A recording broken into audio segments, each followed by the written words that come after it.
بسم اللہ الرحمن الرحیم۔ حضور اقدس صلی اللہ علیہ وسلم کا تمام رات نماز پڑھنا۔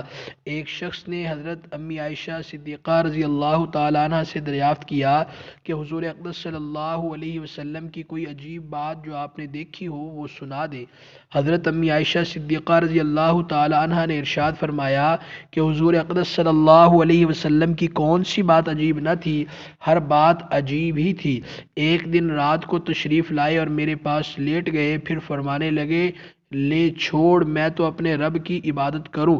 یہ فرما کر نماز کے لیے کھڑے ہو گئے اور رونا شروع کیا، یہاں تک کہ آنسو سینہ مبارک تک بہنے لگے۔ پھر رکوع فرمایا، اس میں بھی اسی طرح روتے رہے، پھر سجدہ کیا، اس میں بھی اسی طرح روتے رہے، پھر سجدے سے اٹھے، اس میں بھی اسی طرح روتے رہے، یہاں تک کہ حضرت سیدنا بلال حبشی رضی اللہ تعالی عنہ نے آ کر صبح کی نماز کے لیے آواز دی۔ میں نے عرض کیا، یا رسول اللہ صلی اللہ علیہ وسلم، آپ اتنے روئے حالانکہ آپ معصوم ہیں، اگلے پچھلے سب گناہوں کی اگر بالفرض ہوں بھی تو مغفرت کا وعدہ اللہ تعالیٰ نے فرما رکھا ہے۔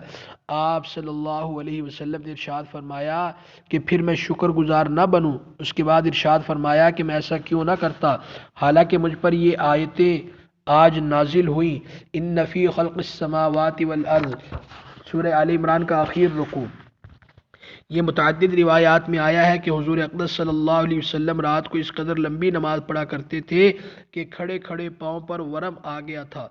لوگوں نے عرض کیا، یا رسول اللہ، آپ اتنی مشقت اٹھاتے ہیں حالانکہ آپ بخشے بخشائے ہیں۔ آپ نے ارشاد فرمایا کہ میں شکر گزار بندہ نہ بنوں؟ سبحان اللہ۔